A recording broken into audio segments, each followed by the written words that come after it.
The annual garden fete of St. Dymphna's Orphanage for the innocently bereaved was, like most Flaxborough institutions, an exercise in managed expectations. One expected watery tea, judgmental scones, and a raffle whose grand prize, a glazed ham of alarming permanence, had been circulating, unwon by its donor, for 3 consecutive years. One did not expect drama. It was simply not in the budget. This year, however, there was a new variable, Canon Alistair Finch. He was new to the parish and, more pertinently, new to the chairmanship of the orphanage's formidable governing board. He was a man whose brisk modern theology sat as comfortably with the town's establishment as a hornet in a teacup. He had ideas. Ideas, in Flaxborough, were generally regarded as a mild form of social disease, best kept to oneself. Canon Finch stood now on a makeshift dais, a vision in tastefully modern clerical grey, beaming at the collection of 30 orphans arranged before him on unforgivingly hard benches. Behind him sat the old guard, Miss Beatrice Plummet, the orphanage matron, whose posture was a monument to corsetry and moral certainty, and Major Eustace Blaine, a man whose vast, nicotine-stained moustache seemed to enter a room a full second before the rest of him. "And so," the canon was saying, his voice resonating with a confident, seminary-honed cadence, "we look to the future." A future not of charity, but of opportunity. He paused for effect, reaching into his jacket for his speech notes. His fingers found not the neatly typed A5 cards he had prepared, but a single, flimsy slip of paper. He unfolded it, his smile faltering for a fraction of a second. It was a betting slip from a Newmarket tobacconist. The horse named Orphan's Folly was underlined in red ink. He folded it again, his knuckles white. "A future," he improvised, his voice a little tight, where every child can run their own race. "And finish strong," Major Blaine coughed, a sound like a distant landslide. Miss Plummet's expression remained unchanged, a study in granite disapproval. She had not wanted a speech. She had wanted the ceremonial planting of the marrow. Tradition, as Miss Plummet often stated, was the bedrock of discipline. The speech concluded with a smattering of polite, confused applause. Canon Finch, visibly unsettled, descended from the dais to perform his next duty. A wheelbarrow was presented, containing a silver-plated trowel and a marrow of such gargantuan proportions, it seemed less a vegetable and more a piece of light artillery. "An honour, matron," the canon said, forcing a smile at Miss Plummet. "The soil has been prepared, Canon," she replied. Her tone implied that he, unlike the soil, had not. He took the trowel. A strange, viscous substance coated the handle. He gripped it firmly, and his hand slid down its length with a sickening squelch. He looked down. His palm was covered in a thick, clear grease. There was a titter from the back row of orphans, instantly silenced by a glacial stare from Miss Plummet. The canon wiped his hand on a handkerchief, his face a mask of polite fury. He seized the trowel again, plunged it into the earth, and declared the commemorative marrow officially planted. His final duty was to judge the vegetable competition. He was steered towards a trestle table, groaning under the weight of Flaxborough's horticultural ambitions. He awarded a blue rosette to a trio of onions with admirable uniformity and a red one to some leeks of a frankly intimidating size. Then he came to the children's category. A single entry stood there, a large, perfectly formed pumpkin, grown by 10-year-old Thomas, a quiet boy with permanently startled eyes. "Well now," the canon boomed, his good humour partially restored. "What have we here?" "A champion, I think." He placed a hand on it to test its weight. It felt wrong, solid. He tapped it. Instead of the hollow thud of a healthy cucurbit, the sound was a dull, dense clack. Puzzled, he pushed it slightly. The pumpkin rolled onto its side with the heavy, unyielding momentum of a cannonball. A small, crudely drilled hole, previously hidden from view, was now visible in its base. A fine grey dust trickled out. Major Blaine leaned in, prodding the pumpkin with a sausage-like finger. "Good heavens, man," he rumbled, his moustache twitching with something that might have been horrified delight. "It's full of cement." The Canon stared at the sabotaged vegetable. He looked from the greasy trowel to the memory of the betting slip, and then to the impassive faces of his fellow board members. It was not a curse. It was not a series of unfortunate accidents. It was a message delivered with the quiet, devastating precision of a well-oiled machine. Inspector Purbright of the Flaxborough Borough Police, standing unobtrusively by the tea urn, lowered his cup. It seemed the managed expectations of the St. Dymphna's garden fete had, for once, been spectacularly exceeded. By 9 o'clock the following morning, the story of the Canon and the cement-filled pumpkin had achieved a velocity and narrative richness that the original event had sadly lacked. Truth in Flaxborough was merely a starting point from which gossip could embark on a far more interesting journey. In the queue at the baker's, it was understood that the orphans, driven to rebellion by the thinness of their Sunday gravy, had orchestrated the entire affair as a form of protest. Mrs. Armistead, whose knowledge of horticulture was matched only by her ignorance of physics, was adamant the pumpkin had exploded, showering the Canon in a cloud of what she termed fast-drying plaster. At the Melchester Club, where the air was thick with the ghosts of forgotten cheroots, Major Blaine offered a more robust analysis. "Lack of backbone," he declared to a captive audience of elderly solicitors, the modern churchmen. "All talk of outreach and community, but can't command the respect of a 10-year-old. In the army, if a chap's pumpkin was filled with cement, there'd be a court-martial by tea-time." He took a deep draught of his gin and tonic, conveniently omitting that his was the last face the pumpkin's creator would have seen before the judging. The Major's theory was simple. The boys were out of control, a direct consequence of the Canon's soft-handed approach to discipline. The most potent and carefully curated version of the story, however, was disseminated by Miss Beatrice Plummet herself. During her morning errand to purchase a joint of beef, an errand conducted with the solemnity of a state visit, she allowed herself to be cornered by the butcher's wife.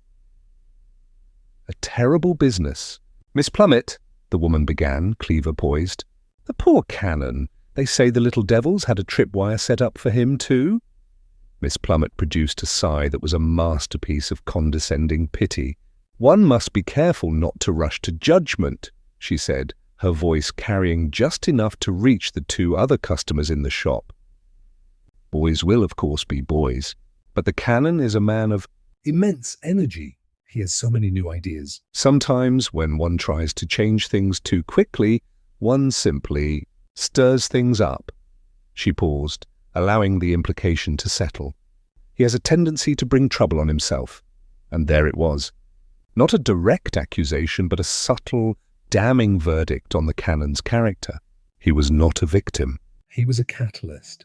He was the foreign body around which the pearl of chaos had formed. By the time Miss Plummet left with her mutton, the narrative was set. Canon Finch, the well-meaning but hopelessly naive modernizer, had upset the delicate ecosystem of St. Dymphna's and was now reaping the whirlwind. This civic consensus was reported, with some frustration, to Inspector Purbright by Detective Sergeant Love later that morning. "The whole town's got it figured out," Love said, dropping a notebook onto Purbright's desk. "It was the older boys, led by young Thomas, the one who supposedly grew the thing." Everyone's saying it. "The chief constable's already talking about having them brought in for a sharp talking to. Case closed before we've even opened it." Purbright looked up from a report on a stolen garden gnome. He had been listening to the same murmurings on his way to the station. "And what does Miss Plummet say?" he asked quietly. "Says the Canon is a bit of an agitator. Brings trouble on himself is the phrase doing the rounds. And Major Blaine blames the Canon's lack of discipline. Says the whole place has gone to pot since he took over the board." Purbright steepled his fingers, his gaze fixed on a point somewhere beyond the grimy window of his office. He found it interesting. Not the crime itself, a juvenile prank most likely, but the reaction to it. The two people who had been closest to the Canon during his humiliation were now the most vocal architects of the theory that he was, in essence, to blame for it. It was all very neat. Too neat, perhaps, I think, Purbright said, rising slowly from his chair. That perhaps we should pay a visit to St. Dymphna's. It would be impolite not to make our own inquiries before the chief constable closes the case for us. St. Dymphna's Orphanage, deprived of the temporary gaiety of the fete, had reverted to its natural state of disciplined quiet. The air inside smelled powerfully of carbolic soap and a faint underlying sadness that no amount of floor polish could entirely erase. Purbright and Sergeant Love were shown into a small, chilly office where Canon Finch was nursing a cup of tea. His earlier buoyancy now wholly deflated. Inspector. "Thank you for coming," he began, rising from a worn leather chair. "Frankly, I was beginning to think no one was taking this seriously." "We take everything seriously, Canon," Purbright said in a tone that managed to be both soothing and entirely non-committal. "Malicious mischief is still mischief." "And this seems to have been particularly thorough." The Canon seized on the word. "Thorough is exactly it. This wasn't some schoolboy prank. This was a coordinated, systematic attempt to humiliate me. The speech notes, the grease on the trowel, that vegetable." He said the word vegetable as if describing an instrument of torture. "It was an attack, Inspector." "A warning? A warning against what precisely?"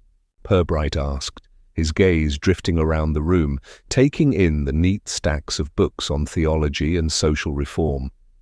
Finch hesitated, lowering his voice. "Against progress." "Against change." "This institution has been run the same way for 50 years. There are vested interests." People who are resistant to new ideas." He didn't name names, but his eyes flickered towards the corridor, in the direction of the matron's office.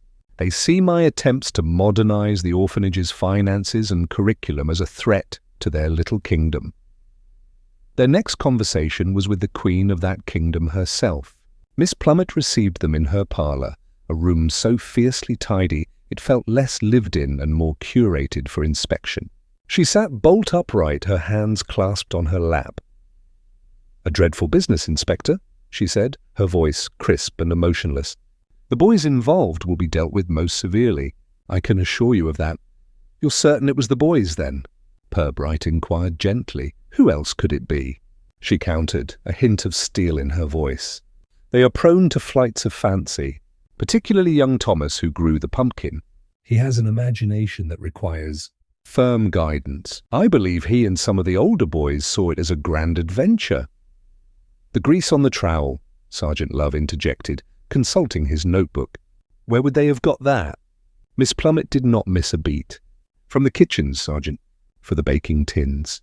The door is occasionally left unlocked, a regrettable oversight which has been corrected."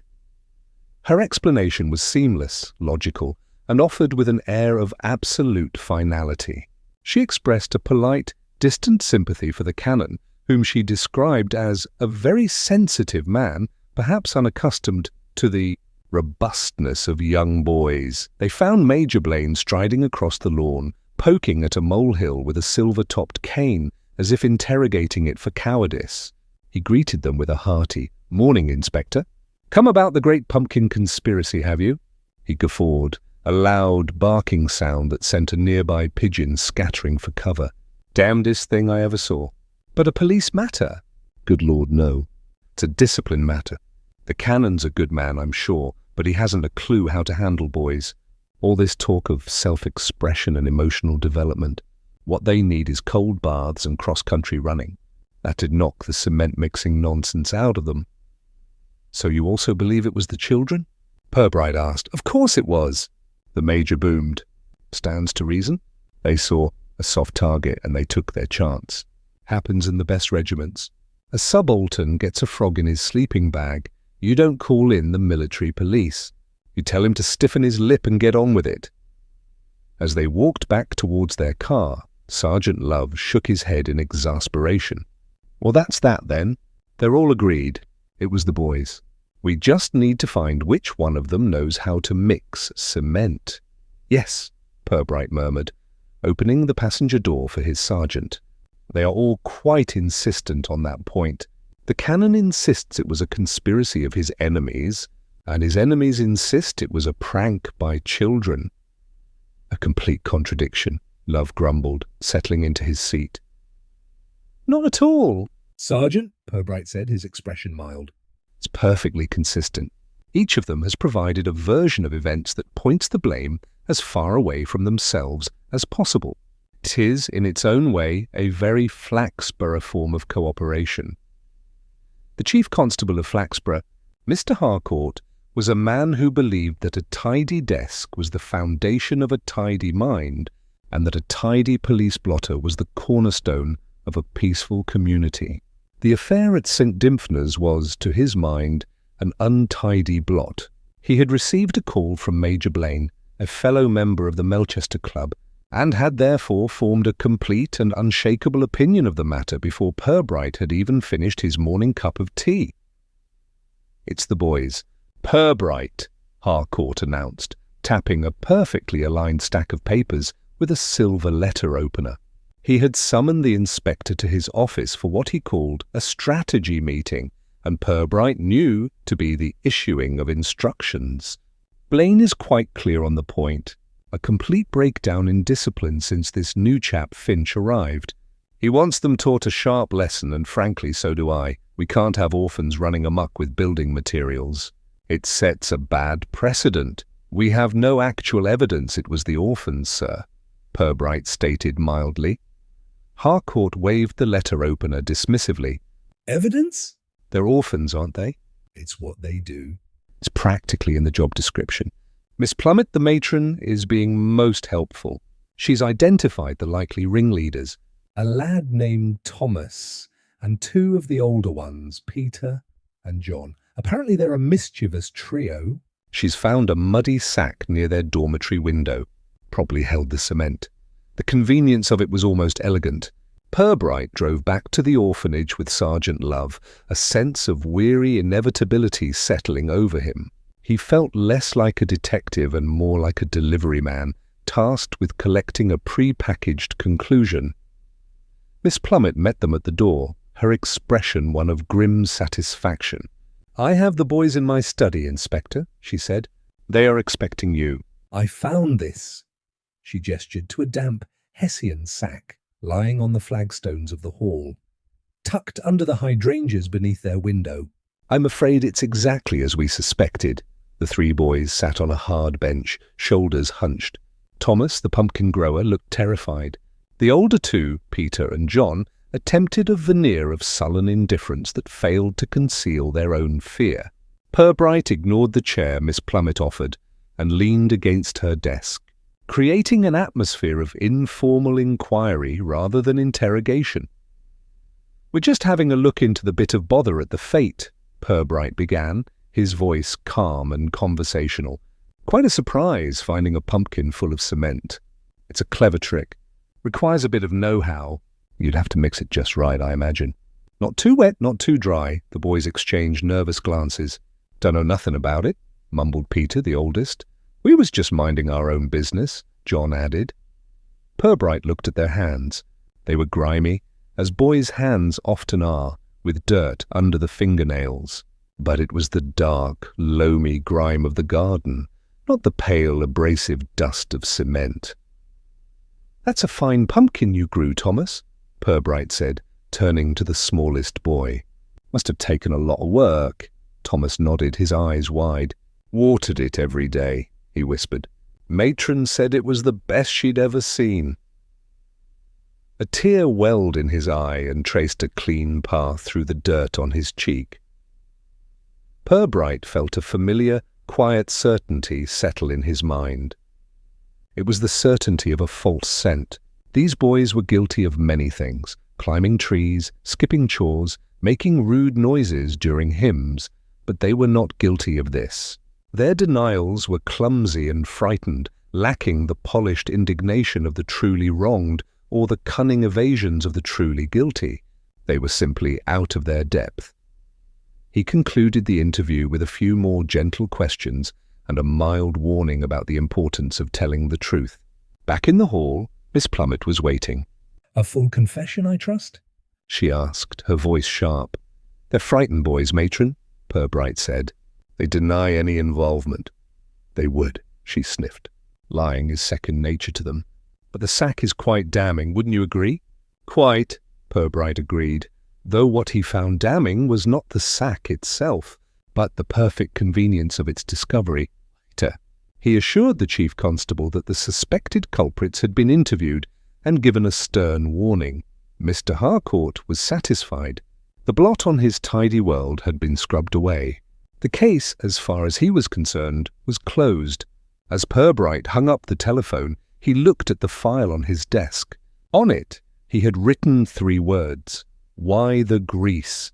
The boys could have got the cement. They might even have thought to use it. But the gratuitous, almost theatrical gesture of greasing the trowel felt like something else entirely. It felt like an adult's idea of a prank. For a closed case, the matter of the Canon's public trials occupied an unusual amount of Inspector Purbright's attention. While the chief constable considered the file settled, Purbright found it sitting on his desk like an improperly solved crossword puzzle. One clue, in particular, refused to fit. Why the grease? It was an act of gratuitous, almost artistic, malice that seemed beyond the scope of a simple schoolboy vendetta over a prized pumpkin. He sent Sergeant Love to fetch the evidence box from the property store. Love returned and placed it on the desk with the air of a man humouring a superior's eccentric whim. Inside lay the ceremonial trowel, still faintly slick within its transparent bag, and the Hessian sack Miss Plummet had so helpfully discovered. Purbright picked up the bag's trowel. He held it to the light, observing the way the viscous substance clung to the silver plate. Then, carefully, he opened a corner of the bag. He did not sniff it directly, but gently wafted the air towards his nose, a connoisseur sampling a strange and unpromising vintage. Sergeant Love watched, baffled. "Anything, sir?" Love asked. Smells like axle grease to me. It does, Purbright agreed. But there's something else underneath. Something fainter. He waved the air again. It was a clean floral scent, an old-fashioned domestic smell that spoke of polish and propriety. "Lavender," he said, more to himself than to his sergeant. It smells very faintly of lavender, Love frowned. Lavender? What would lavender be doing in kitchen grease? An excellent question, Sergeant, Purbright murmured, placing the trowel back on the desk. His mind drifted to the gleaming hallway of St. Dymphna's, to the almost blinding shine on Miss Plummet's parlour furniture. It was a place that would, he felt certain, smell strongly of lavender floor wax. An interesting coincidence. I think a little fresh air is in order, Purbright announced, getting to his feet. Let's take another look at the scene of the crime. But the case is closed. Sir. Then we shall be merely admiring the groundskeeping, Purbright replied, putting on his hat. They drove to St. Dymphna's and parked outside the gates.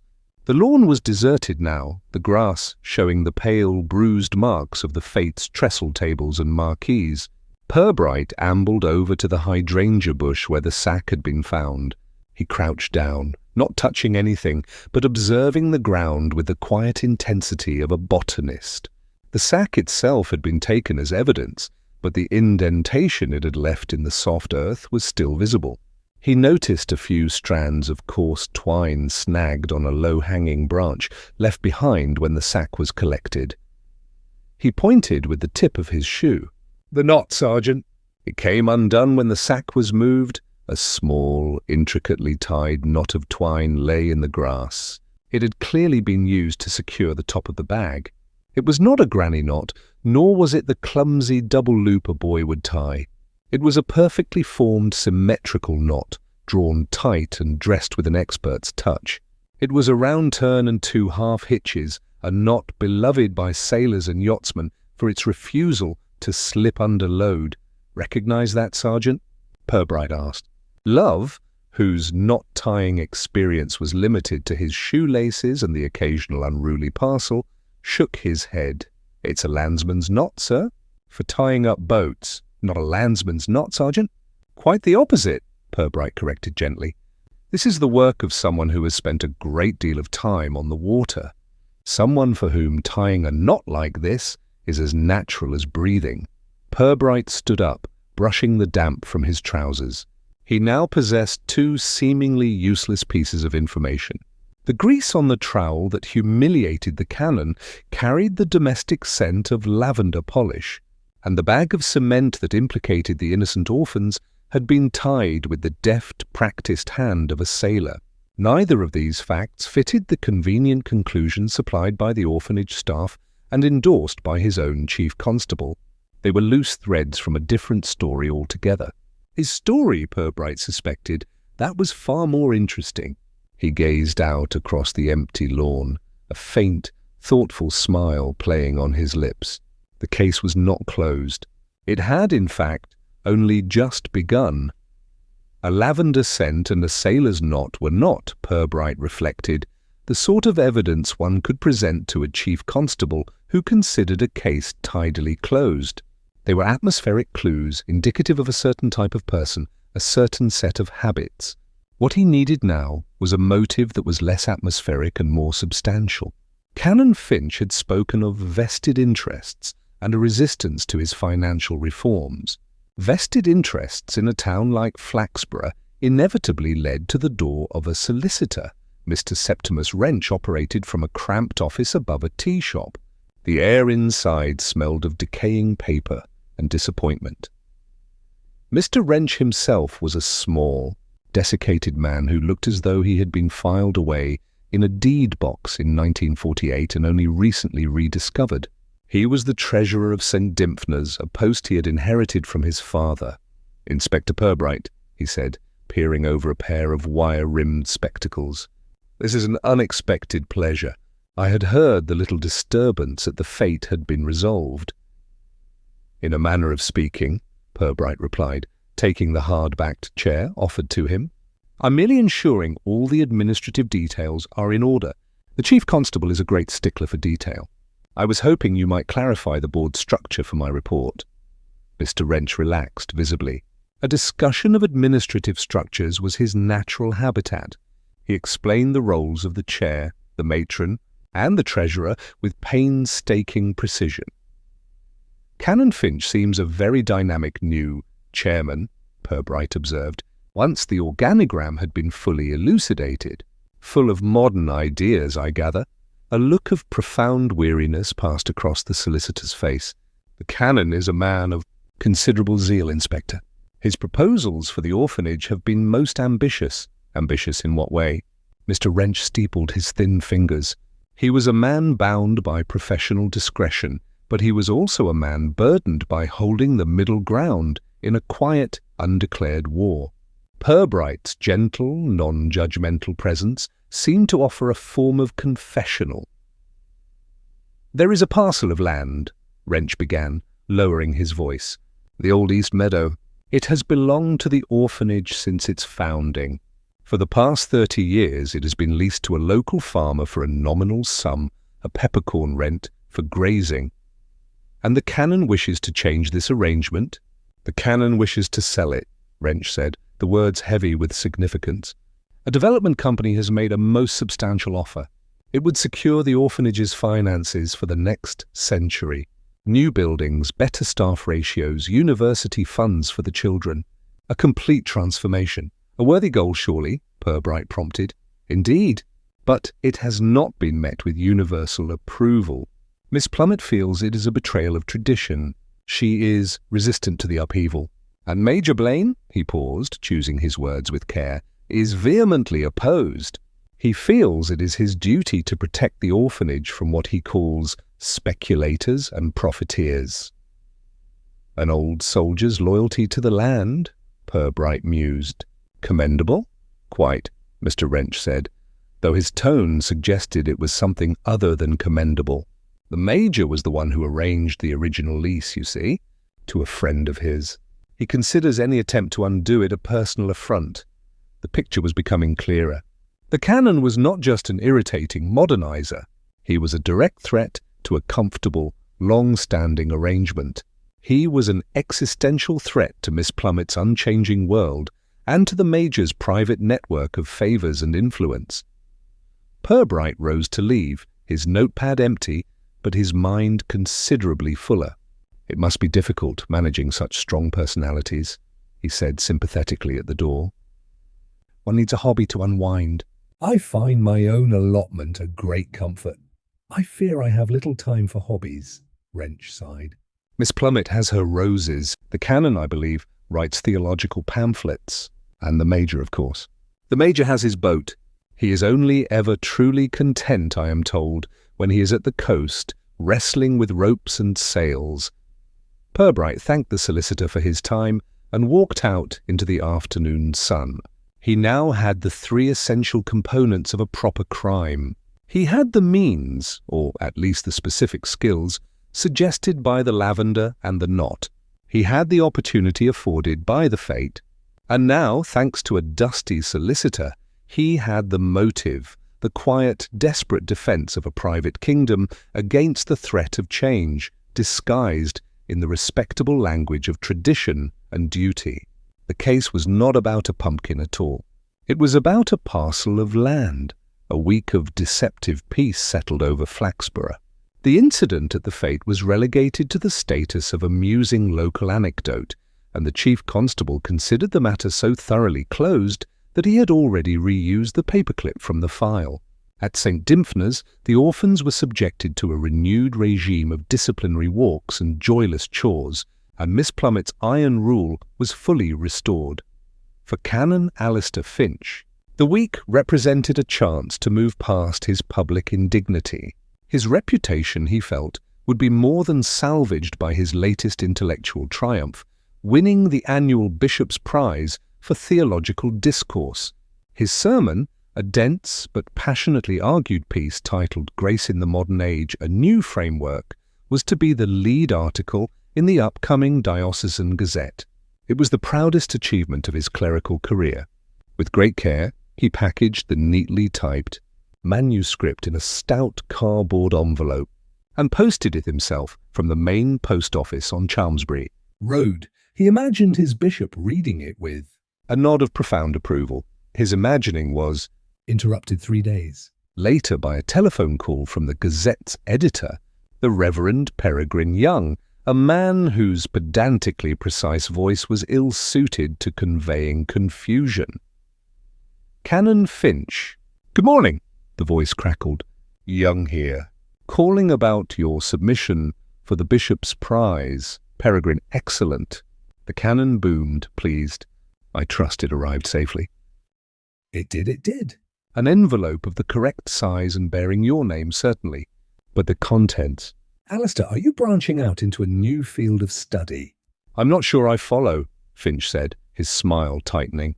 "Well, we were anticipating your thoughts on divine grace.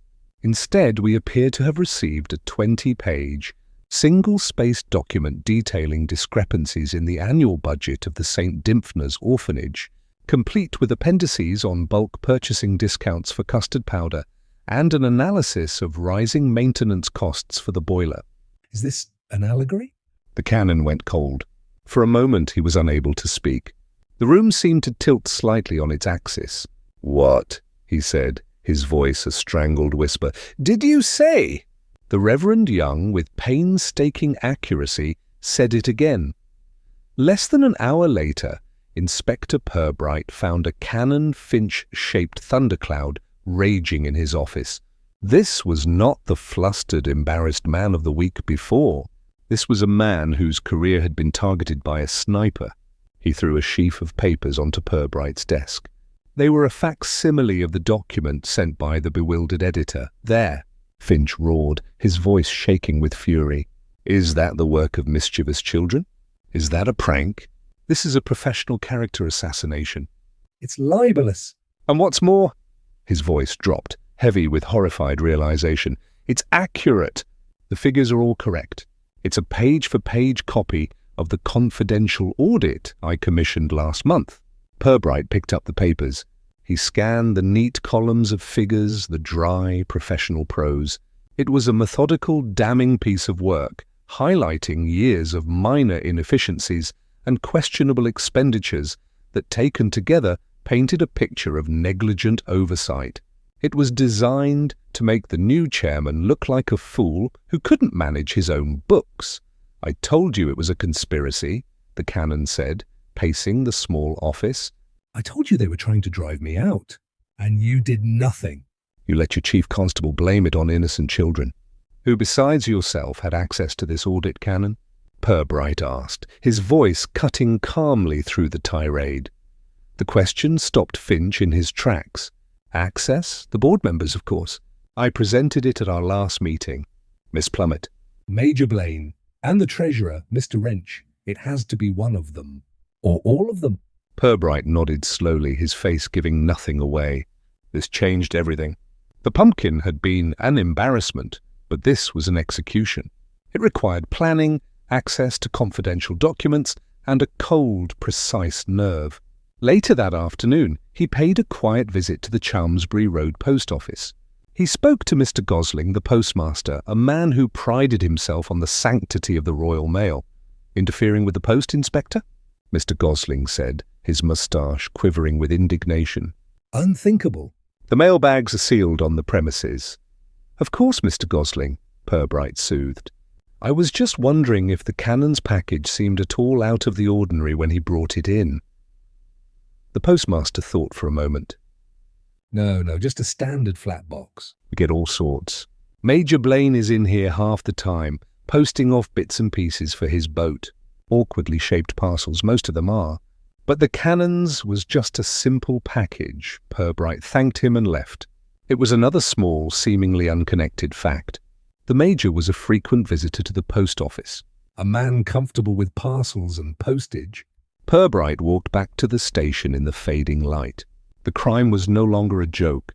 It had acquired the cold, hard edge of a boardroom battle being fought with the weapons of spies. And the list of combatants was reassuringly small. The Flaxborough police station at night was a place of profound quiet. The frantic ringing of the telephone and the tramp of heavy boots were replaced by the solemn tick of a wall clock and the gentle hum of the building's ancient plumbing. Sergeant Love had long since gone home, his head filled with contradictory facts and a growing certainty that the case was becoming far too complicated for a simple matter of a spoiled vegetable. Inspector Purbright remained at his desk, a single lamp casting a warm circle of light on the file before him. The anonymous audit lay on top, its neat columns of figures looking stark and vicious in the semi-darkness. He was not thinking of the facts of the case, but of its geography. Not the geography of the town, but of the human heart. He had seen it countless times before. In a city, a man's ambition might lead him to build a commercial empire or seek political office. In Flaxborough, ambition was a smaller, more domestic affair. Here, people built dominions. He pictured Miss Beatrice Plummet. Her kingdom was St. Dymphna's. Its borders were the orphanage gates, its laws were the timetables pinned to the walls, its subjects were the 30 orphans under her absolute, unwavering control. For 40 years she had built this dominion, not with armies, but with floor polish, starched linen, and the relentless application of moral certainty. It was, in its way, a perfect, self-contained world, and she was its undisputed monarch. She would defend it not against evil, but against the far more insidious threat of change. Then there was Major Blaine. His dominion was less tangible, but no less fiercely guarded. It was a territory of influence built on a bedrock of club memberships, handshakes, and the quiet understanding between men of a certain class.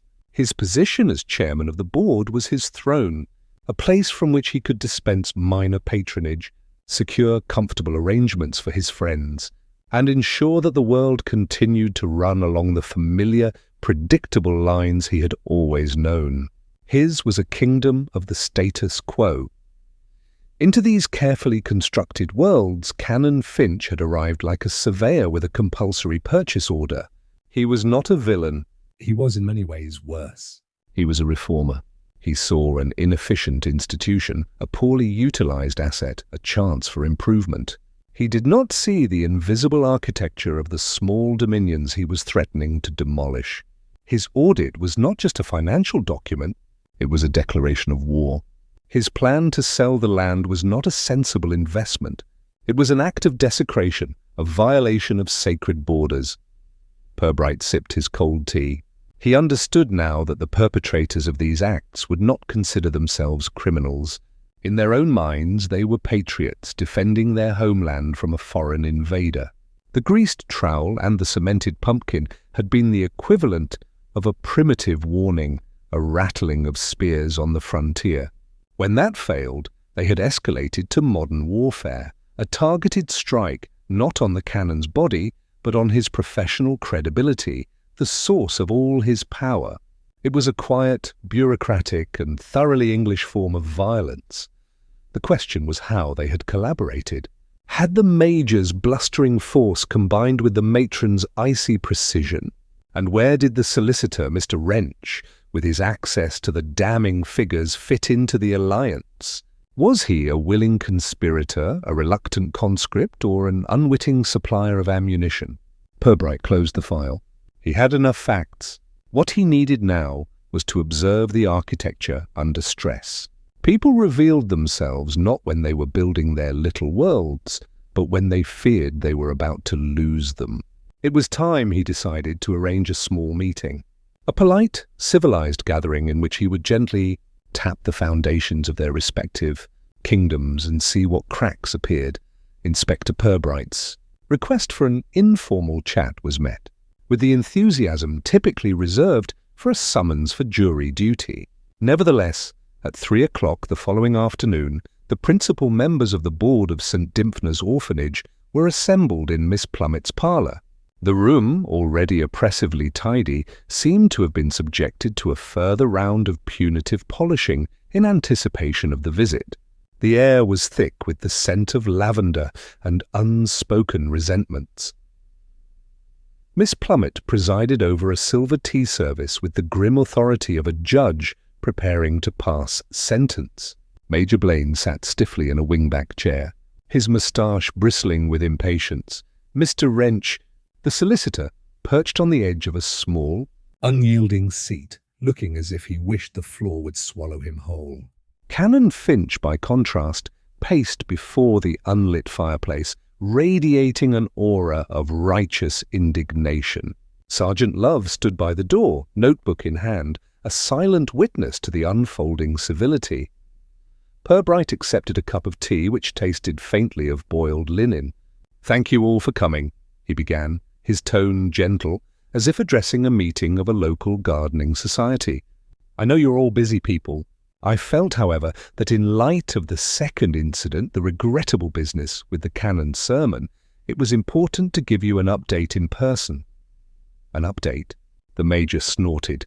"High time, I'd say. Is this just to tell us you're still scratching your heads?" "Not entirely," Purbright replied mildly.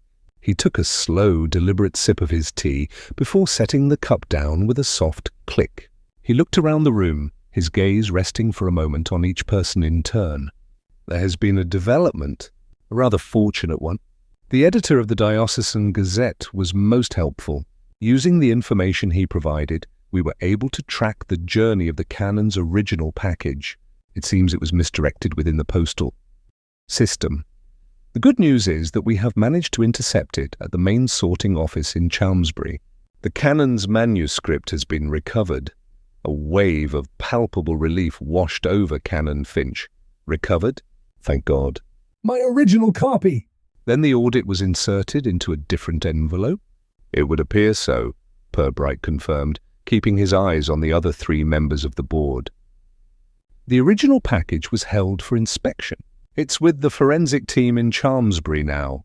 He paused, letting the silence in the room deepen. Miss Plummett poured herself more tea, her movements unnaturally precise. "Forensics?" Major Blaine scoffed, his voice a little too loud. "What on earth for?" Purbright gave him a look of mild surprise. "Oh, it's just routine procedure in cases of interference with the mail. Major, they are, of course, examining the manuscript and its packaging for any fingerprints that might not belong to the Canon or to the postal staff. One never knows what might turn up. The effect of these quiet, reasonable words was profound. Canon Finch beamed. Fingerprints. Excellent, Inspector. That's the best news I've heard all week. Then you'll have them, whoever they are. Miss Plummett's hand, which had been perfectly steady, gave a tiny, almost imperceptible jerk, causing a single drop of tea to splash into her saucer. She ignored it. "I'm sure," she said, her voice colder and more brittle than usual, "that will prove to be an utter waste of the taxpayers' money. The person responsible would surely have worn gloves." Her face was a mask of rigid composure, yet her eyes were fixed on the wall behind Purbright, refusing to meet his. Major Blaine leaned forward, his face flushed. "Gloves or no gloves, it's a damn fool's errand. Think of how many people handle a letter, a package. The postman, half a dozen sorters, the chap in the van. You'll be chasing shadows for a month." It proves nothing. He glared at Purbright, his bluster carrying a distinct undertone of panic. It was the reaction of a man trying to invalidate a piece of evidence before it had even been presented. But the most telling reaction was that of Mr. Septimus Wrench. The solicitor said nothing at all. He simply went very still. A tiny bead of perspiration broke on his pale forehead and traced a slow path down to his eyebrow. His Adam's apple bobbed once in his thin throat. He picked up a teaspoon from his saucer, looked at it as if he had never seen such an object before, and then placed it back down with a clatter that sounded like a gunshot in the silent room. He was a man of documents and deeds, a man who operated in a world of abstract legal principles. The sudden, crude intrusion of physical evidence, of fingerprints and forensic teams, had clearly unnerved him to his very core. He looked, Purbright thought, like a man who had just seen the ghost of a future he desperately wished to avoid. Purbright finished his tea. "Well, we must let the experts do their work," he said cheerfully, rising to his feet. I just thought you should all be kept informed. "Thank you for your time." "And for the tea, matron." He and Sergeant Love walked out of the orphanage, leaving the 3 board members and their furious chairman in a parlour now thick with suspicion and fear. The fragile alliance, Purbright knew, had been broken. The lie had done its work. He had not found a fingerprint, but he had watched each of them leave their own unique impression on the fabric of the afternoon. The telephone on Inspector Purbright's desk rang at precisely 9 o'clock the next morning. The voice on the other end was thin and strained, a frayed thread of a voice that Purbright recognized at once. It was Mr. Septimus Wrench. The solicitor wished to clarify a few points regarding yesterday's meeting. He was, he said, anxious that the inspector not form an incorrect impression. Purbright listened patiently before making a suggestion. "I think it would be best, Mr. Wrench," he said, his voice calm and reassuring, "if we all met again to clear the air. Same place, perhaps?" "In an hour?" And so, for the second time in 24 hours, the combatants were assembled in Miss Plummett's lavender-scented parlour. This time, however, the atmosphere was different. The brittle civility of the previous day had evaporated, replaced by a thick, exhausted dread. Major Blaine was no longer blustering. He sat staring at the carpet, his moustache seemingly drooping in defeat. Miss Plummett's composure remained, but it was the composure of glass on the verge of shattering. Mr. Wrench twisted a handkerchief in his lap, the picture of abject misery. Only Canon Finch retained his righteous energy, sensing that his vindication was at hand. Purbright did not sit down. He stood by the mantelpiece, looking not like an accuser, but like a lecturer preparing to deliver a gentle, slightly melancholy talk on human nature. "There was no recovered manuscript," he began quietly. "There was a sharp intake of breath from the Canon. There are no fingerprints." I felt it was important to be honest about that. It was a fiction designed to test a theory which, I'm sorry to say, has proved to be correct. He turned his mild gaze towards Miss Plummett. The initial theory, The one we were all encouraged to believe was that the boys were responsible. But it never felt right. The boys we interviewed were scared, not cunning. More importantly, the execution was wrong. It was too Theatrical. too adult. That led me to look at the small details. The first was the grease on the trowel. It wasn't kitchen grease, as was suggested. It carried the distinct scent of lavender, the same scent as the polish used so expertly in this very room. It was a small thing, but it suggested an opportunity and a level of access that only you would have. Matron, Miss Plummet stared straight ahead, her face colourless. The second detail, Purbright continued, His gaze shifting to the Major, was the knot on the cement sack. The sack you so helpfully pointed out to us, Matron, to incriminate the boys. It wasn't a clumsy knot. It was a perfectly tied round turn and 2 half hitches. It was the signature of an experienced sailor. A man, for instance, who spends his weekends on the coast wrestling with ropes and sails. Major Blaine's head snapped up, his face a mottled shade of crimson. Now see here, Purbright.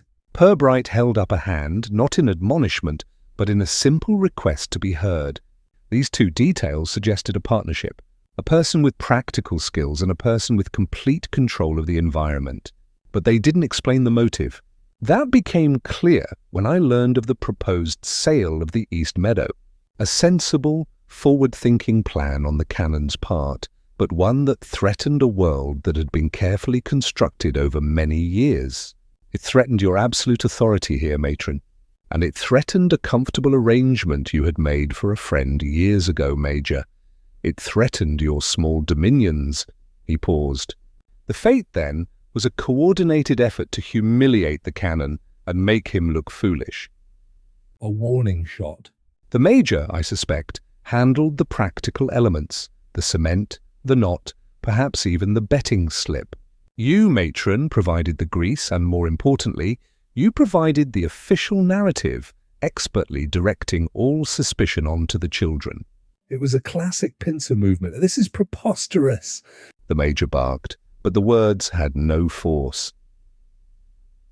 When the humiliation failed to drive the Canon away, Purbright went on, his voice still quiet and regretful. The plan escalated. It became more serious. A new weapon was required, not public ridicule, but professional sabotage. This required confidential information. His eyes finally came to rest on the wretched figure of Mr. Wrench. It required a copy of the Canon's own audit, an audit to which only the board had access. You were pressured, weren't you, Mr. Wrench? The Major's force of personality on one side, the Matron's unbending moral certainty on the other. They convinced you it was for the good of the orphanage, to protect it from a reckless newcomer. And so you supplied the ammunition. Mr. Wrench let out a small, choked sob. They said it was for the best. To preserve St. Dymphna's, I never meant for it to go so far. And once the document was procured, Purbright concluded, his narrative now complete, it needed to be delivered. The Major, a frequent visitor to the post office, a man comfortable with sending parcels, would have had little trouble performing the exchange. A simple matter of distraction and sleight of hand to swap the Canon's package for one you had prepared. The room was silent, save for the solicitor's quiet weeping. The conspiracy, stripped of its justifications of tradition and duty, lay exposed as a sad, desperate scheme born of a fear of change. Canon Finch looked at the 3 defeated figures. His anger seemed to have drained away, replaced by a look of weary astonishment. Purbright picked up his hat from the table. "You don't see yourselves as criminals," he said to the room at large. "You see yourselves as guardians, protecting your world from an outsider. That is perhaps the most dangerous justification of all. There will be no charges. The scandal would harm the orphanage and the children more than anyone else. But the Chief Constable will be informed, and I have no doubt that a full restructuring of this board is now inevitable." He walked to the door, followed by Sergeant Love. He paused on the threshold and looked back at the ruins of the small dominions. "You built your worlds very carefully," he said. a note of genuine pity in his voice. "It's a shame you felt you had to defend them so poorly." In Flaxborough, scandal is a fire that is never given enough oxygen to burn. It is smothered swiftly and efficiently under a thick blanket of polite notices and determinedly normal conversation. There were no dramatic resignations from the board of St. Dymphna's. Instead, a small paragraph appeared in the Flaxborough Chronicle announcing that Miss Beatrice Plummet was taking a well-deserved early retirement after 40 years of devoted service, citing persistent ill health. She was, the notice said, retiring to the coast to live with her sister. Her departure from the orphanage was as quiet and orderly as one of her own fire drills.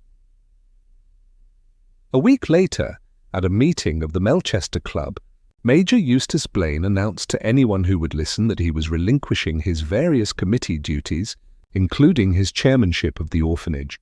"Time to swallow the anchor," he'd boomed, with a little too much theatrical heartiness. "The boat needs a complete refit. A man must have his priorities." He was seen less frequently after that, his blustering presence fading from the town's affairs like a poorly fixed photograph. The orphanage itself, under the interim stewardship of a brisk woman from the diocesan office, received a surprising windfall. An anonymous donation, a sum of quite staggering generosity, had been made through a London bank. Mr. Septimus Wrench, when asked about it by a curious client, merely polished his spectacles and remarked that philanthropy often flowered in the most unexpected soil. Soon after, the sale of the East Meadow was approved with quiet unanimity by the newly constituted board. Canon Finch, it was noted, presented his plans with a newfound and uncharacteristic humility. His zeal had not diminished, but it was now tempered by a weary wisdom. Back in his office, Inspector Purbright took a new manila folder and wrote on the tab, "St. Dymphna's Orphanage." Inside he placed the anonymous audit, a statement from a contrite Mr. Wrench, and his own brief concluding report. He clipped the papers together, his movements neat and final. Sergeant Love stood watching from the doorway. "So that's it then," he said, "all that fuss. A bit of grease and a stolen sermon, and in the end they all just retire." There was a note of dissatisfaction in his voice, a policeman's desire for a clearer, more punitive form of justice. A change of scenery can be a very effective sentence. "Sergeant," Purbright murmured, not looking up. And reputation in a town like this is a life sentence. "They've lost theirs." "I imagine that will be punishment enough." He took out his fountain pen, opened the file to the top page, and wrote the official designation for the affair. He did not write conspiracy or assault. He wrote in his tidy, sloping script, malicious communication. It seemed to cover the facts of the case with the greatest economy. He closed the folder, placed it in his out tray for filing, and picked up the next item on his desk, which concerned a complaint about a noisy dog on Argyle Street. The quiet, predictable rhythm of Flaxborough had been restored. He was, on the whole, quite satisfied.